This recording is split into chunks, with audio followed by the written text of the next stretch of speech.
Join us as we sit down with remarkable individuals from various walks of life who face their fair share of obstacles and emerged with positivity. Each episode, you'll hear inspiring stories, actionable tips, and wisdom that can supercharge your own journey when using adversity as motivation.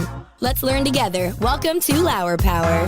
Welcome to another episode of Lauer Power, where we use adversity as motivation. I'm Chad Evans alongside Chad Lauer here, and here we go again with another episode, and it's going to be a great one, and I can't wait to dive into it.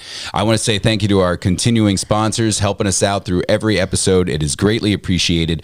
Mike McLaughlin out there, the plumbing outlet, doing his thing and supporting us throughout our episodes. We appreciate you, Mike. Also, Brian Persing, Masonry, coming in hot. And also a brand new sponsor, GDK Development.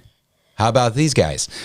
We got the Welsh Center. We got a billion Burger Kings out there, all taking care of us. And JDK Development coming on board and supporting us. Gino, thank you so much. Yeah, and Chad, I'll tell you what, I want to talk about our sponsors a little bit more today, and not about their business, right? I just want to talk about the people they are. Mike McLaughlin is likely to be the next mayor of Shamokin, and man, is he doing a great job with changing the culture.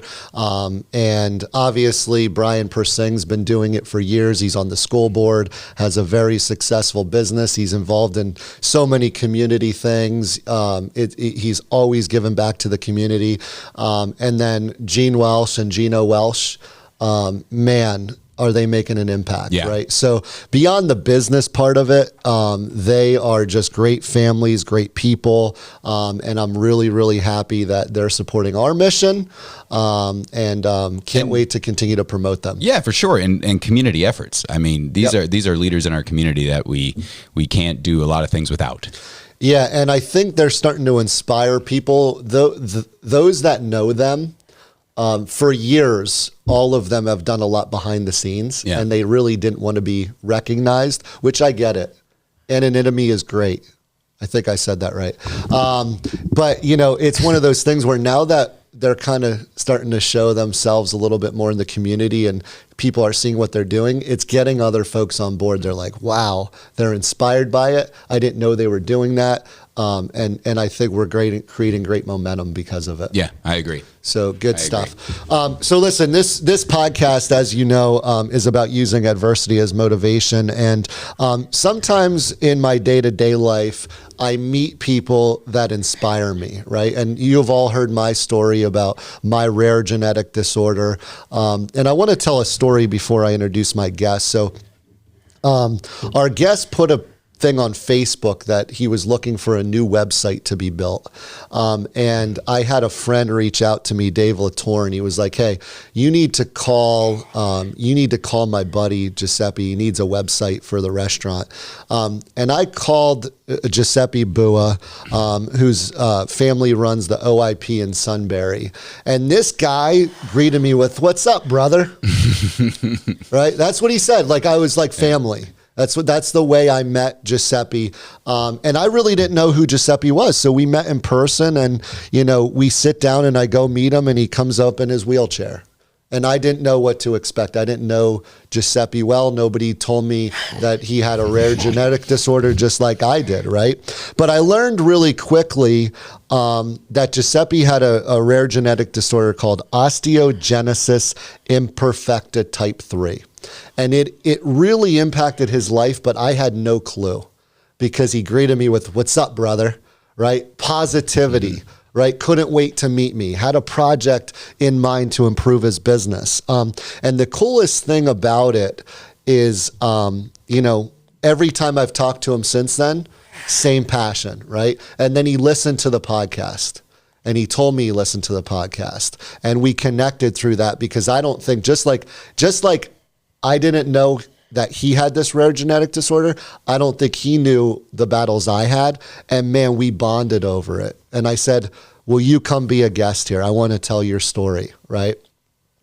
And, you know, he said, a lot of folks have told me I need to tell my story. A lot of folks have talked about, you know, you should start a podcast, but, you know, talk is cheap and here we are, right? Absolutely.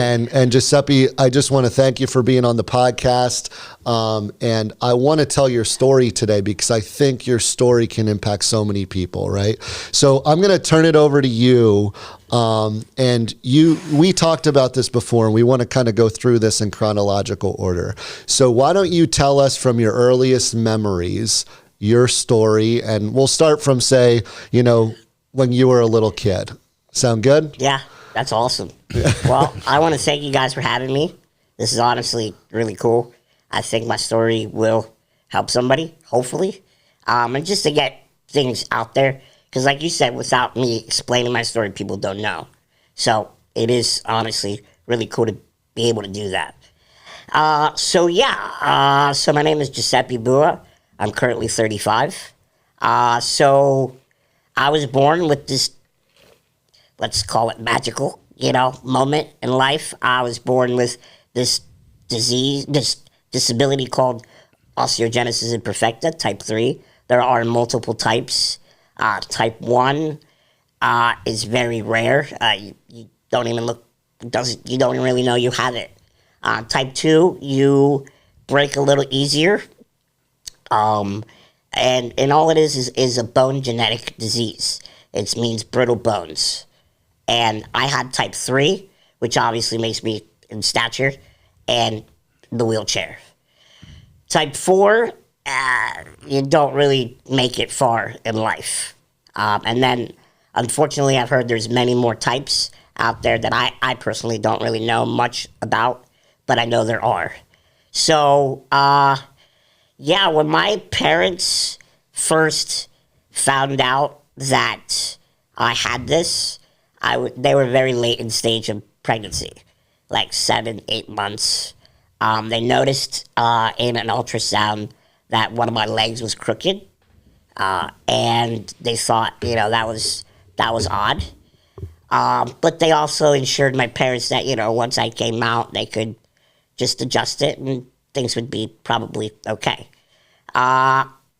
Turns out it was not. They said that I have osteogenesis imperfecta and I have brittle bones disease. And I was born with very low chances of survival in a way, because at that time, 35 years ago, they didn't really know what it was. They weren't really, dived into it as they are today. So luckily, I was born in Elmira, New York, and luckily they took me to a hospital, which I would like to talk about a lot, because if it wasn't for them, I wouldn't be here. It's called New Moors Children's Hospital in Wilmington, Delaware. And so they took me there, and they immediately knew what I had. Once they took me there, the process started. So they saw that I had an enlarged head with fluid. So they immediately put a shunt into my head that I currently still have today. And like I said, the process started. They corrected my legs and put rods in them and just started to guide me and my parents through that journey of understanding what it is. Because, again, my parents, I'll speak a little more about them. They are born in Italy, in Carini, Italy, which is in Sicily. And my parents moved here from a very young age. My mom was 16, and my dad was, I would say, 18 or 19, for a better future. Because out there, money wasn't right, but jobs weren't paying well, and that's still kind of currently today. So my grandfather, which is my mom's father, got into the restaurant business and immediately started putting his kids into that world. And my mom started running her own business at the age of 16 with like a middle school age, schooling, because she was taking, she did about, I would say, up to 8th grade here, and then was pulled. to start running the business. My father, he came a little later because he actually had a job, worked in Italy a little bit, and his whole life worked in Italy, and then he went to Switzerland to work for a little bit, and then finally moved here with my mom, and then they started to run restaurants.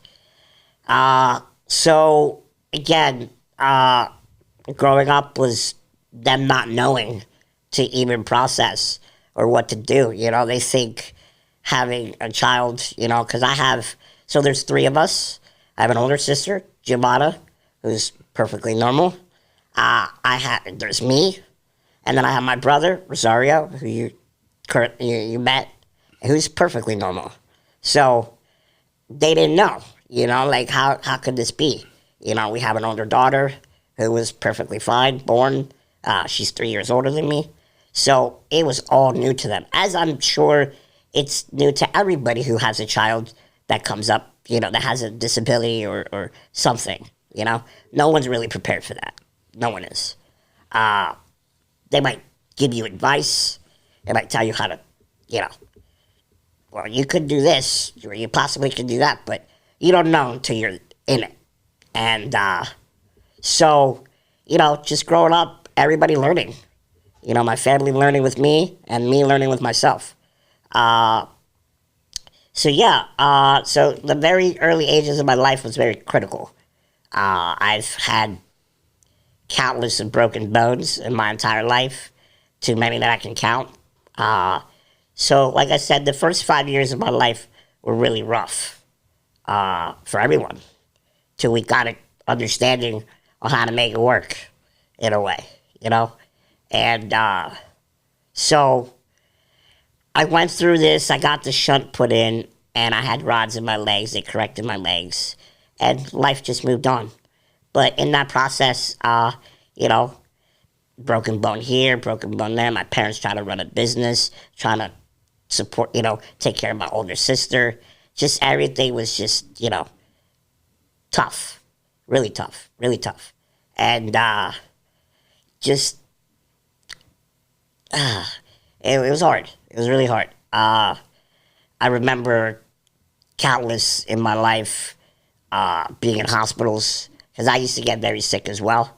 Probably like 7 or 8, starting in that age. My health started to deteriorate because of having a low immune system. Sorry.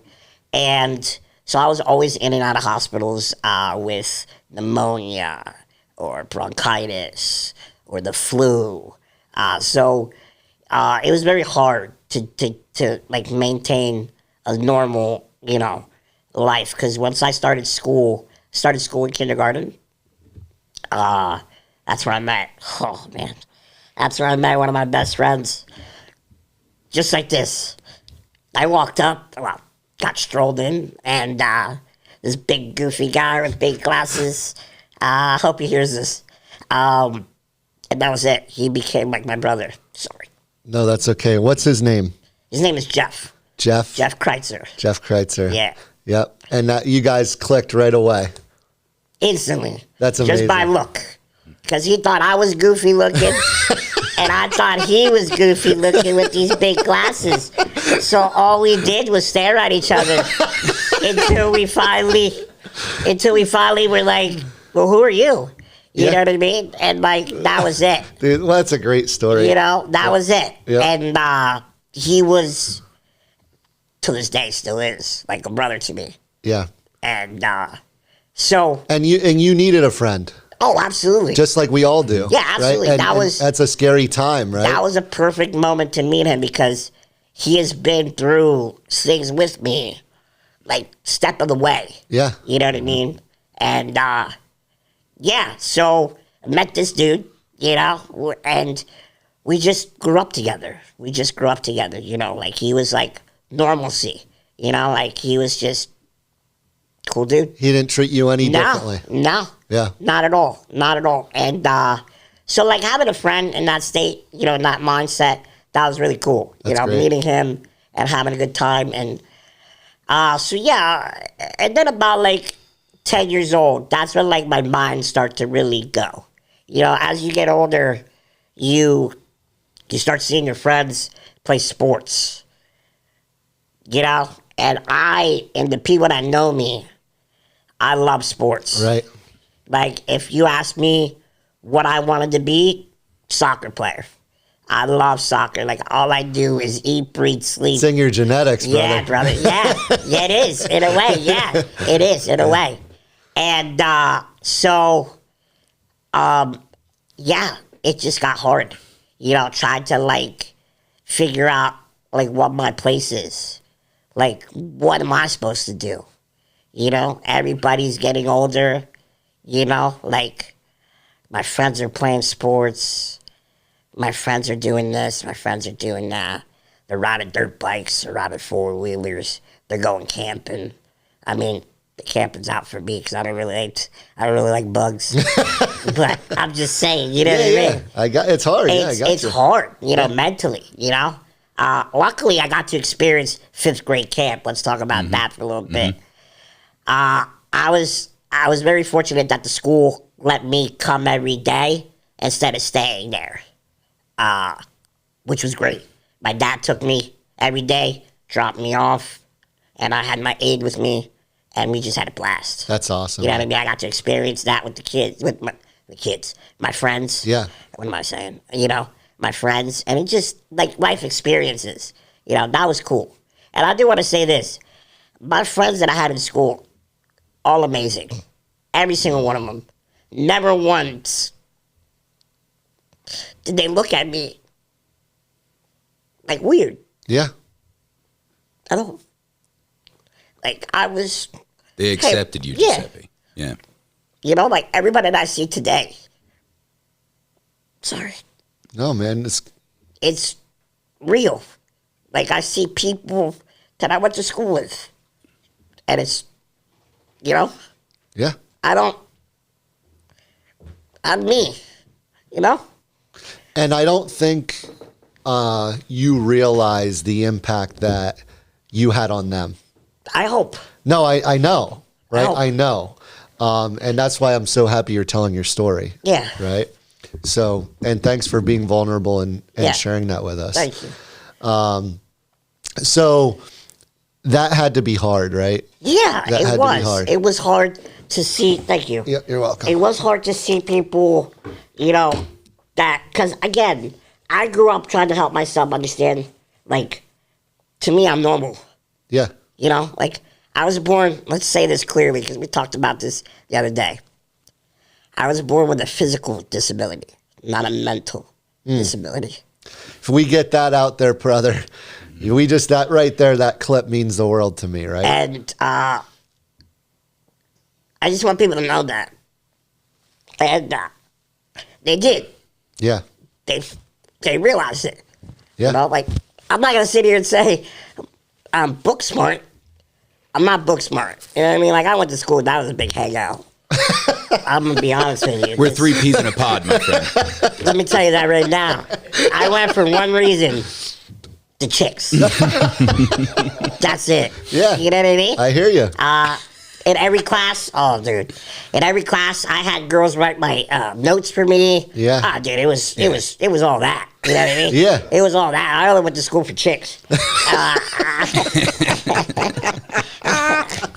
I didn't care about their grades. No, I hear you, You know what I mean? brother. As long as they gave me my diploma, see ya. Right. You know what I mean? Yeah. No, and I love it. But no. I had a great time in school. I really did. I had some great teachers. I really did. I had some great teachers. And did you went to Shikellamy? I did. I went to Okay. Shikellamy. Yeah, I went to Beck. Yep. When it was still open. Yeah. That was the place to be. Beck was cool. I really did. And then I went to Sunbury Middle School, which, you know, that is also not there anymore.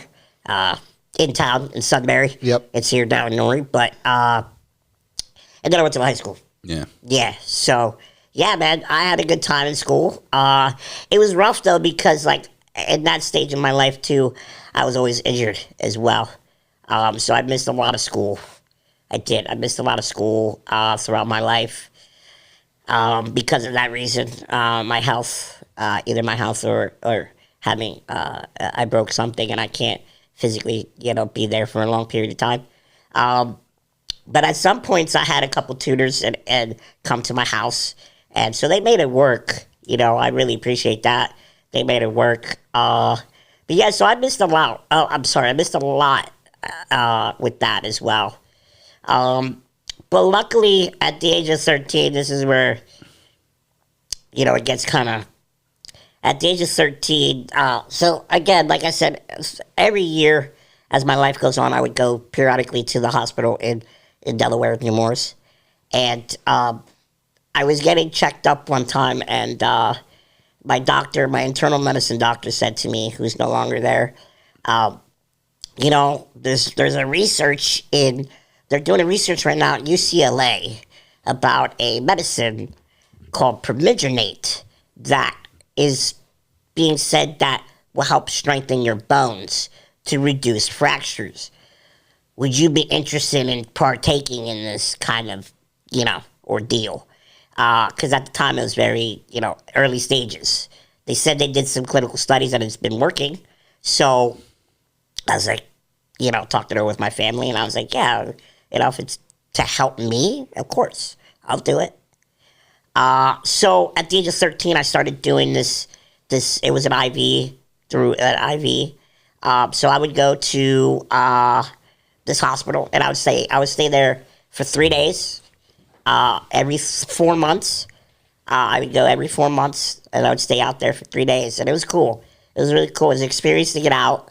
Nobody wants to sit in a hospital, but it was an experience to get out, go other places, see other things, and again, I'm all about people, meeting people, right?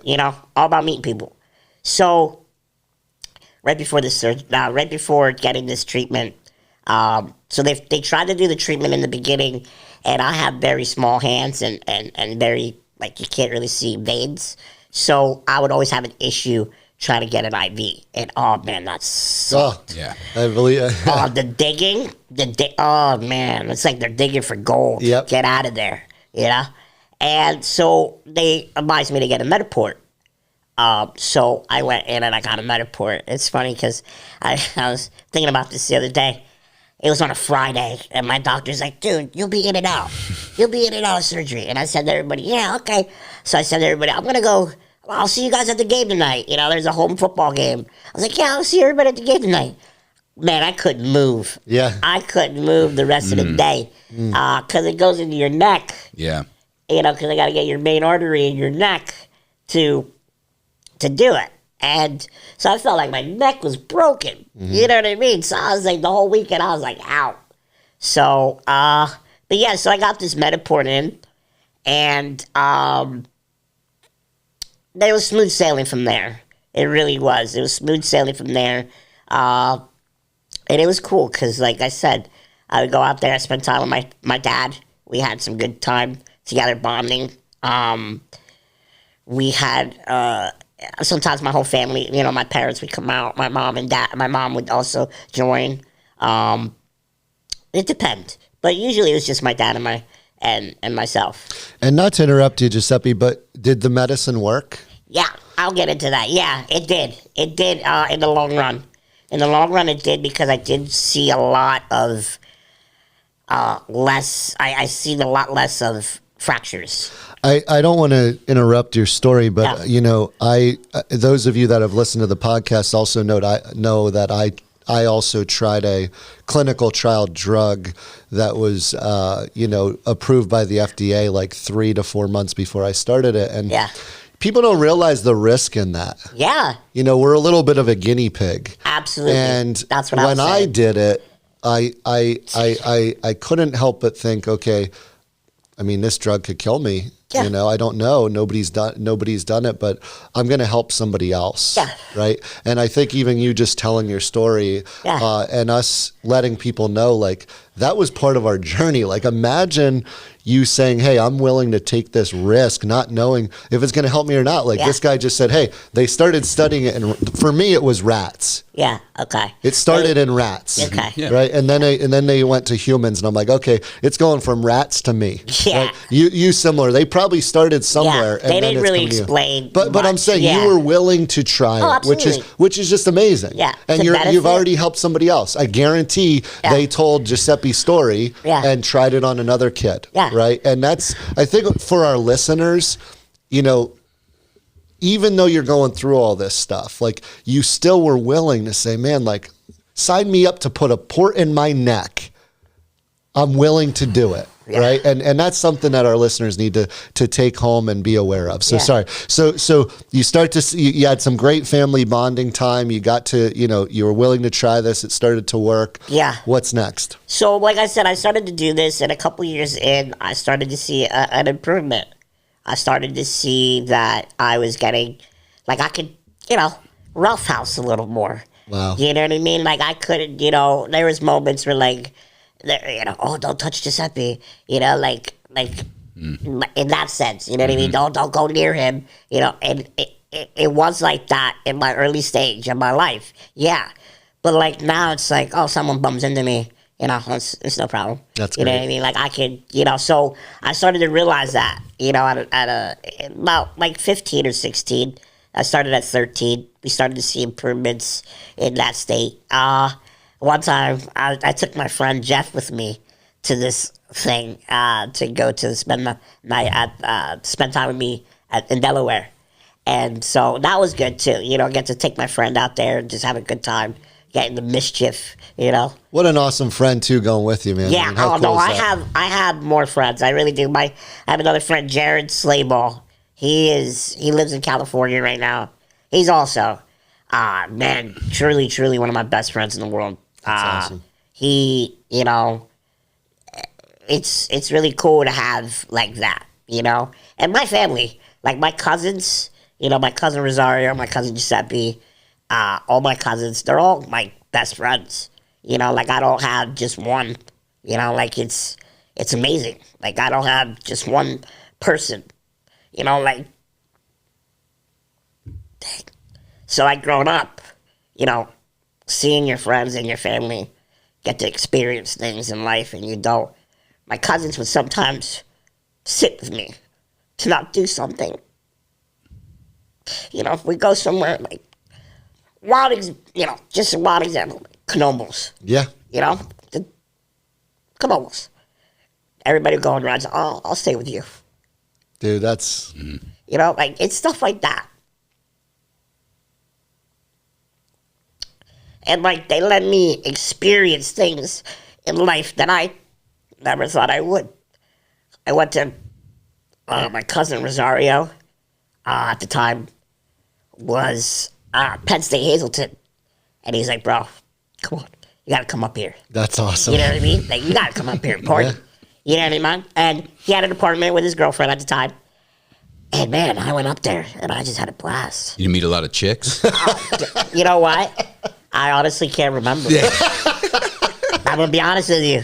You know what I mean? It was wild, and I didn't just go one or two times. I went up a bunch of times. Yeah, that's awesome. And it was cool. So, like, they never excluded me in anything. And to this day, like, my family, like, we book a vacation.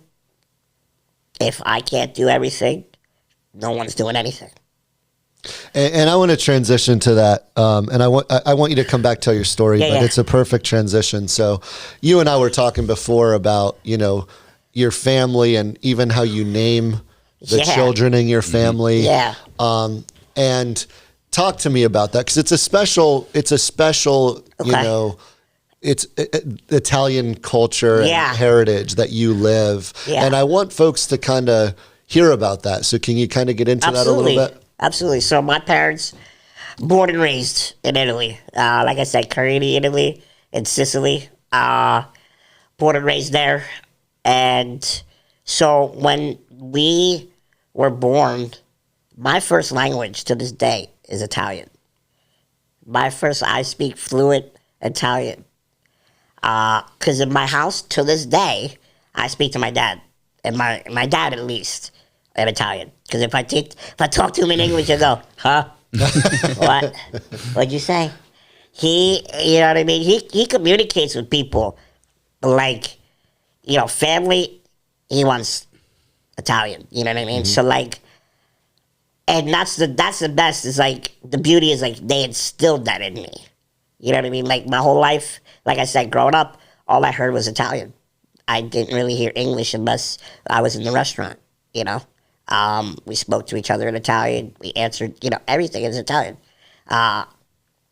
And so I learned English in school. I was one of those kids that got pulled out of class and had to be taken with the interpreter, the translation teacher to learn English. And I learned English that way. Wow. Yeah. So the heritage is that we are named. Well, it's an old tradition because now the younger generation are not doing it anymore. So the old tradition is you're named after your parents' parents. So my sister, her name is Giovanna, and she's named after my dad's mother, and that's Giovanna. She's Giovanna. Then I'm named after my dad's dad. His name is Giuseppe. I'm Giuseppe. My brother, because then we have a third, my brother's name is Rosario, and he's named after my mom's dad. Wow. So, That's awesome. It's really cool. Yeah. So, we have a very, very loving, tight relationship that, your family would do anything for you, will always be there for you. You just need to have love and respect. And I feel like that's for every family in a way. But in my family, the best is you're allowed to live at home until you're married. So, that's another cultural thing that, back in the day was that you could stay home. But now in the new generation, they just move in with their girlfriends or boyfriends. And right, I get that's that, you know what I mean? But my era, that's what you do. That's what you did. So my sister didn't move out until she was married. My brother didn't move out until he, had a daughter as well. And, now has a daughter, has a girlfriend. And I'm still, I'm still single. But that's the Italian tradition, so. That's really cool, man. Catholic. I'd like to say I'd like to go to church more, and I do. I don't go as often as I should go. But, my church is my home. Yeah. Everywhere I go, God's with me all the time. So whenever I need him, I just talk to him. That's great, man. So. That's great. Yeah, and it sounds like your family was just super supportive throughout this entire time. So to lead me into post graduation, we led up to, high school ages. When did you start working in the business? Because that's how I met you. Okay.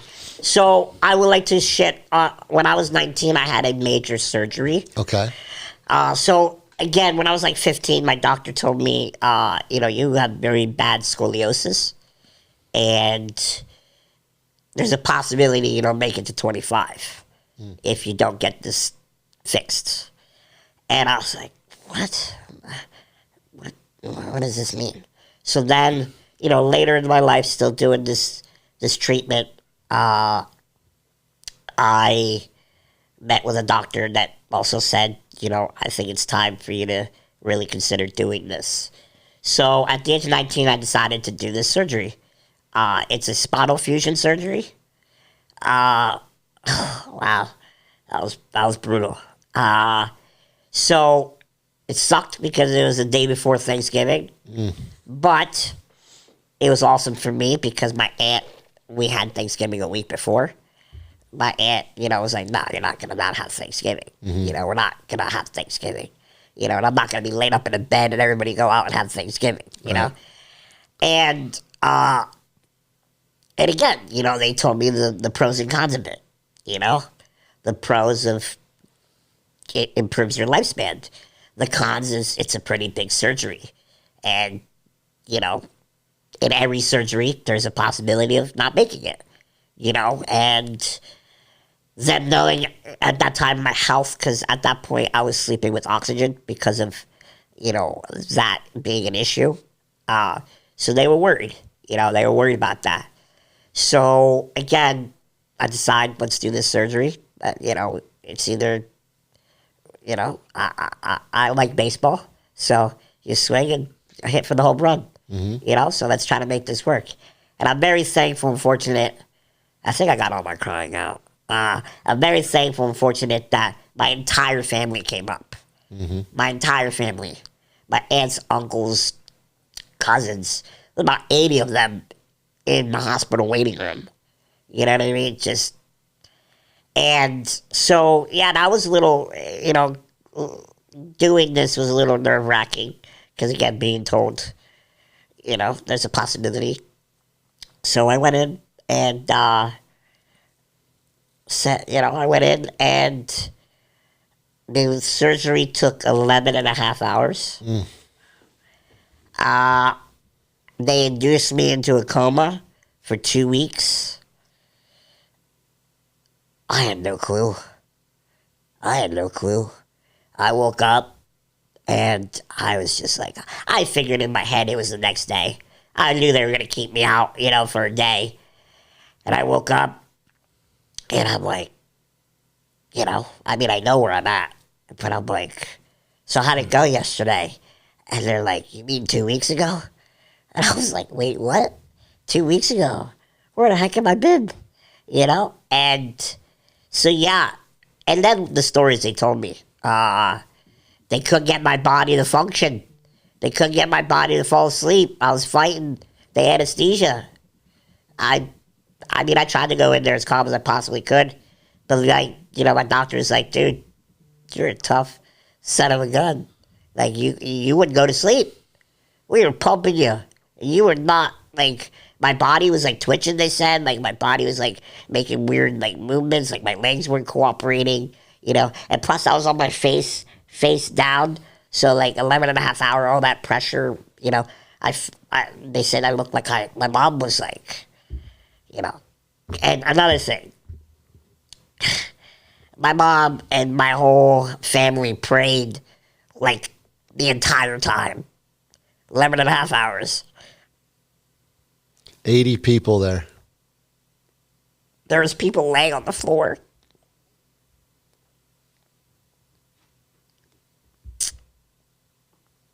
Yeah. Yep. I'd say you're pretty fortunate, Giuseppe. Oh, there's more. Oh, they don't stop there. There's more. Yes, but I am. Like I said, my family is everything. We're in it together. So, again, waking up, being told all this, damn, I'm like, really? All that? I didn't know that, So, essentially, they corrected my back, about 80%, they said. Put rods up against them and then pins through. And they took 2 of my ribs. They removed 2 of my ribs and took bone marrow out of my hips, both sides, to make a paste to glue those screws to the rods that are in my spine so they won't ever, come apart. It's amazing. Yeah, and I want to shout out to my doctor, Sukin Shaw. He's a good man. He really helped me through the whole process. He's done it before, which obviously I needed to know that. I met the kid. There was a kid who was younger than me at the time that did it, but he didn't go through what I went through. He was, they didn't put him in they didn't induce him in a coma. He didn't have to go through all that.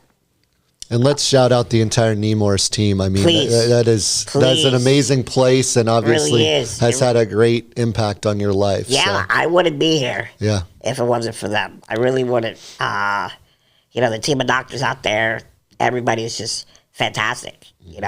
And as soon as my parents, my mom and dad told me that when they walked in and they saw me, they're like, "We got it from here."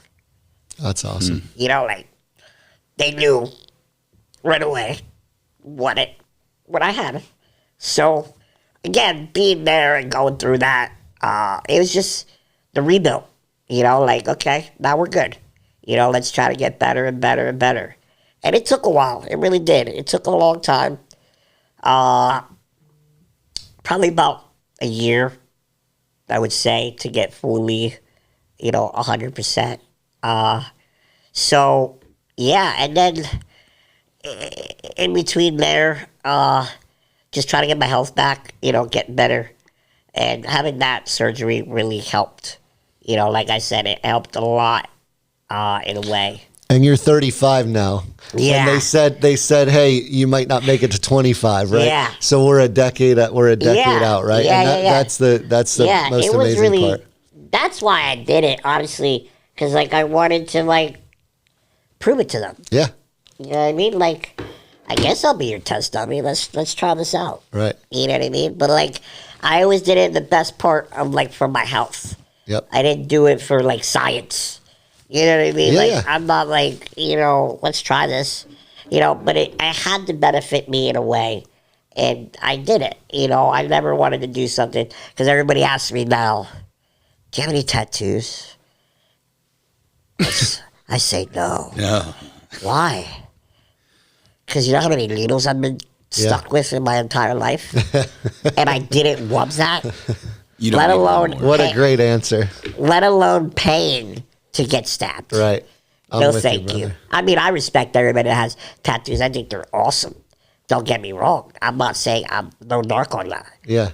But me personally, nah, I'm good. That's you know great, what I mean? So, like I said, growing up, going through that, and then doing this surgery. So, every step of my life has always had, a big moment. You know what I mean? Big moment. And, again, now I'm getting older. My family's getting older. Everybody's getting married. Everybody's having kids. And here I am. You know what I mean? It starts messing with you in the brain. Start messing with you in the brain. And that was hard to get to understand. You know what I mean? How, because I'm a big family man. My dream is just wife and kids and have a good life. You know what I mean? And because that's what I was raised in. Mm-hmm. You know what I mean? All my aunts and uncles, my family, so that was kind of hard to start to understand, it's not going to be as easy for me. Now, don't get me wrong. I've had girlfriends in my life, and I'm very fortunate for that. You know what I mean? But, there is moments where, there are girls that look at you and they think by looking at you, they know you. They know everything about you, Sorry I can't go horseback riding with you. But other than that, I'm normal. Right. You know what I mean? There's a lot of other things, right? Right? That Giuseppe can offer. Exactly. Yeah. That's what I'm trying to get at. I'm sorry I can't ride the Ferris wheel with you at Knobles, or I can't, go scuba diving. Or, you know what I mean? I understand that. That's what the women want. They want, the jack of all trades. And I get that, and I come to grips with that. If mine comes around, mine comes around. If it don't, I had my fun. I had my fun.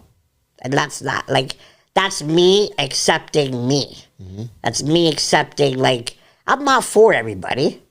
And I don't want to put myself to, force. You know what I mean? That's not who I am. But, I'm not, weird. You know what I mean? I'm not, when people look at you and be oh my God, who's that? You know what I mean? And I do get that sometimes.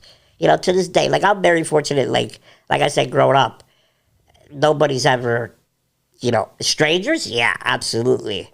But the people that know me would always stick up for me. Nah, dude, that's just, that's Giuseppe. What are you talking about? Giuseppe, yeah. Yeah, exactly. You know what I mean? And I'm not trying to say that to be, cocky or arrogant by all means. I'm not like that. But people, have, to this day, still have they think they know me, or they you know what I mean? I try to approach everybody as, I like everybody.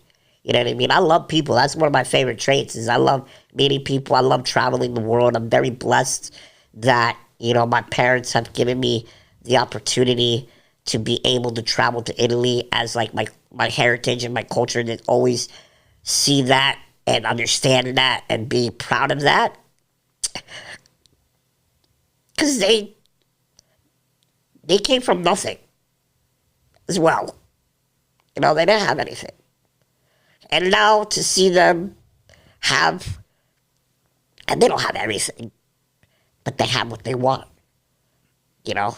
And we're very fortunate with the business that we have, you know, that has provided us those beautiful things. And, you know, but they also struggled, you know, and it was, so now to see them reap the rewards, that's like when you set a goal and you conquer that goal. What's better than that?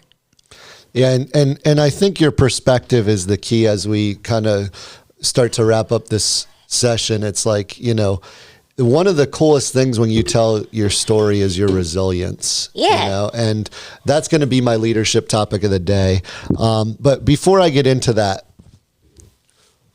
what do we want to leave the audience with? Like, your story is amazing. Your passion when you speak is amazing. Your resilience is amazing. Your family values are amazing. You've obviously had a very, very, very difficult life, but you're still smiling, man. Like, how do we there's people that wake up every day and take their whole life for granted. Like, I think you telling your story right now and the way you've just told it is going to impact so many people. So, like, what's your message to those people listening, and what's in your future? Man, just don't care what everybody says. You know what I mean? Because, like I said, growing up, I always was worried of what people would think of me. Like, for an example, and I'll you know, we can do this all day, but when I would go to Italy, I go to Italy to this day, I don't see anybody with a disability out there because they don't want to be embarrassed. They don't want people to make fun of them. They don't want people to point and pick, because that happens to me till this day. When I go to Italy, the people, I'm not joking, they would stop in the middle of the road and just... But with me going there periodically, now people are starting to see my face more and more. And I have tons of family and friends out there as well. Mm-hmm. So that's starting to diminish as well. But growing up, and I've always told my parents, I'm not going to be those people. I'm not going to be one that you just leave at home. Like, if I'm here on vacation, I'm on vacation. Mm-hmm. Like, I'm going to enjoy it as well. Like, I'll go out to eat. I'll do anything. I'll go sit in the beach. Like, I can do, you know. But there's people that, you know, and their families don't want to take them out either because they don't want to be seen with that. They have a different mindset with that. Mm-hmm. You know what I mean, out there. And it's I don't like it. I don't like it at all. And I try to hope that when they see me, it inspires people to, like, who cares? Like, and you're inspiring. Your family's inspiring. I mean, it's just, thanks for telling your story, Chad. Anything else to ask Giuseppe?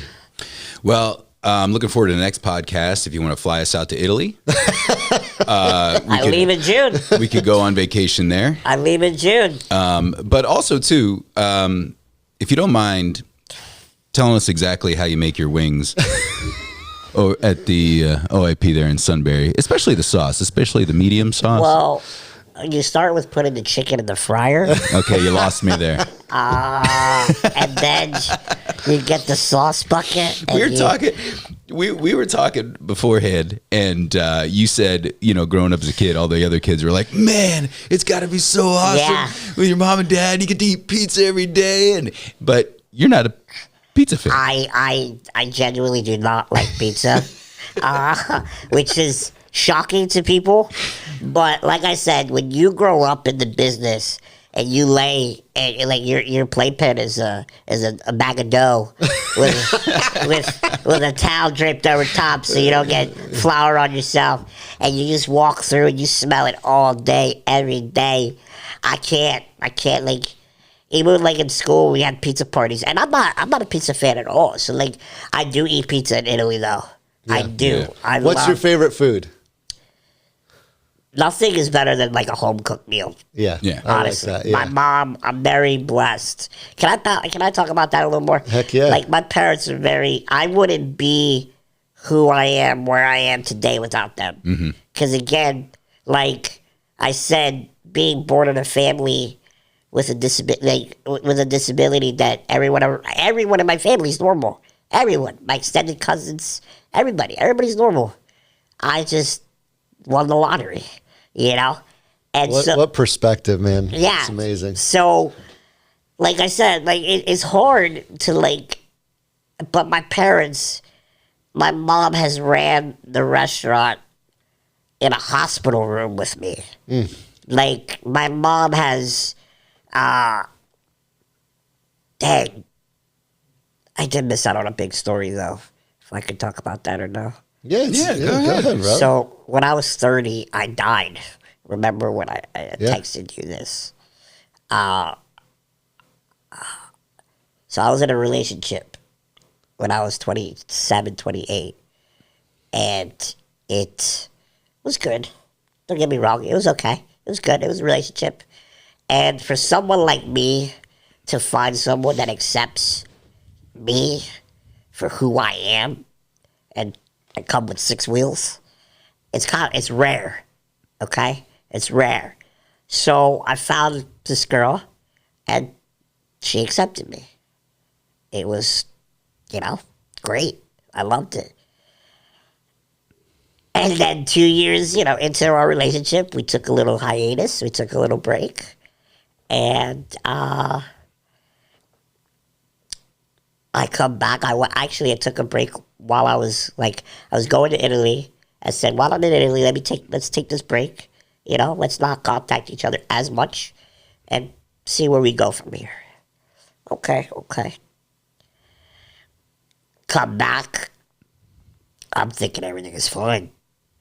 Everybody, she seems to be normal, So, a couple weeks after I come back, she tells me she's having a child. And I was, yeah. Oh, it gets deep. That's why I said there's more. So, in the beginning, like right off the gate, she's like, it's yours. And again, let's go back to this. I'm physically disabled, not mentally disabled. Okay? So when things don't make sense, it don't make sense. If the math ain't mathing, it ain't right. So I was gone. That could possibly not, it's not mine. I was gone. So there it is. Done. We're done. Completely cut, She's driving me nuts because she's trying to still work on it. She's like, oh, there's millions of other people that do that. I'm like, others. You said the key word. Others. Not me. That's not what I grew up with. And I don't narc on anybody else that, grew up with parents, step parents. I don't, you know what I mean? My friends do. I don't want to talk like that. I'm not gonna make myself sound like my life is better than everybody else. It's not. But it's the way I grew up. You know what I mean? And it's like I can't accept this. You know what I mean? I'm not gonna. Okay. I can't. So from there, I just went on a mental spiral, like completely. To this day, I'm looking back on it, and I don't really even remember it. Like, I've never been so depressed. Like, I've broken every bone in my body in multiple times. But the mental warfare is worse than the physical. Man, I couldn't sleep at night. I couldn't do anything. I couldn't function. I couldn't function at all. Like, you know what I mean? Like, how do you go from, you love somebody and you give them everything that they have and they want, and, you think everything is good, and it's not, And my biggest thing is I'm all communications. Communicate. If you're not happy, okay, see you, bye. You know what I mean? Not to be rude, but okay, it's not going to work out. Fine. But the thing is they like, the cake, and they want to eat it too. You know what I mean? Because, like, when I'm committed, I'm committed. Like, I watched my dad support my mom. I watched my dad spoil my mom. Mm-hmm. So I learned those traits. I'm sorry. That's just who I am. You know what I mean? When you find true love that you think, you want to show that. You know what I mean? And so, of course they would. You know what I mean? Of course they don't want to end it. Mm-hmm. But, so like I said, I just went on a complete mental spiral. And I went to the doctor, and I said, dude, you got to help me. Like, you got to help me with, like, my mind. Like, how do I, tried all these medicines.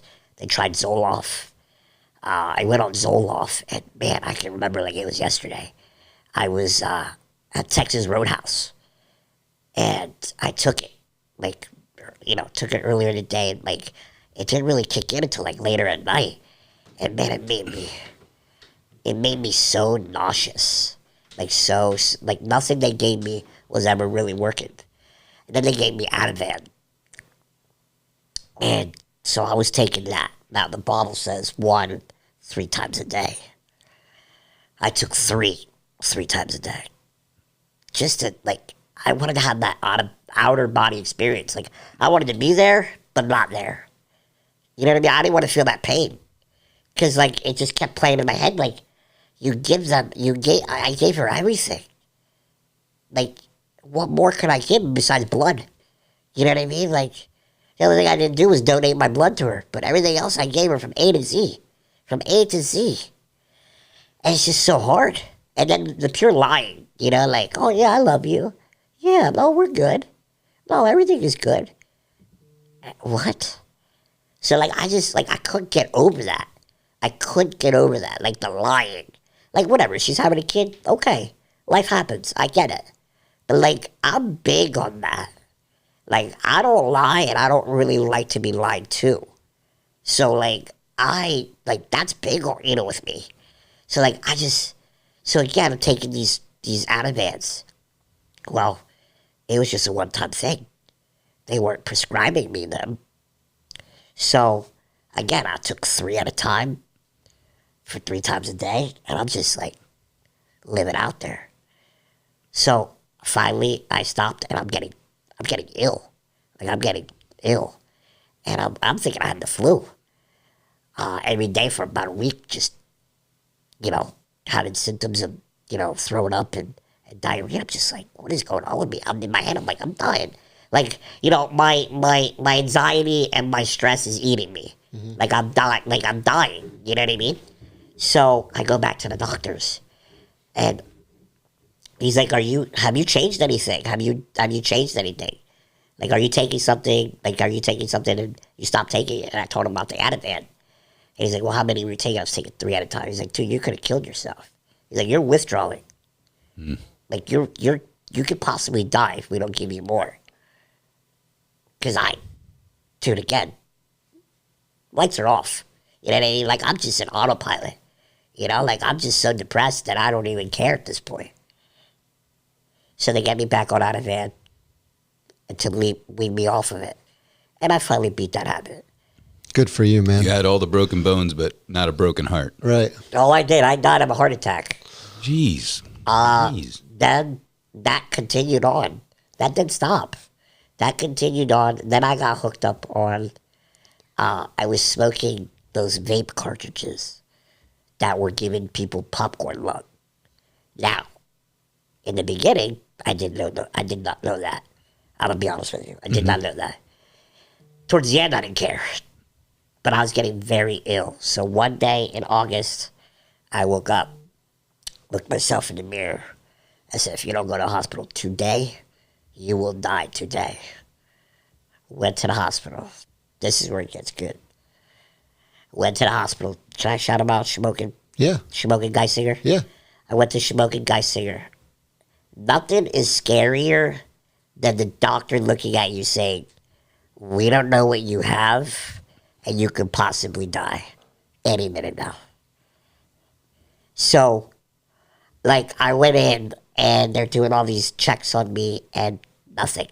Nothing they're doing is coming up with anything. Nothing. At one point they came in like in a hazmat suit. Thought I had like Ebola or something. Like they were just trying everything out. So this doctor comes in. It's like real late at night. It's like 11.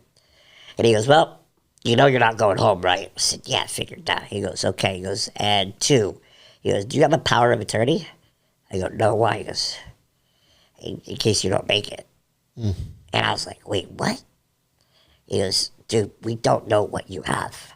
Like, we have run every test, and we don't know what you have.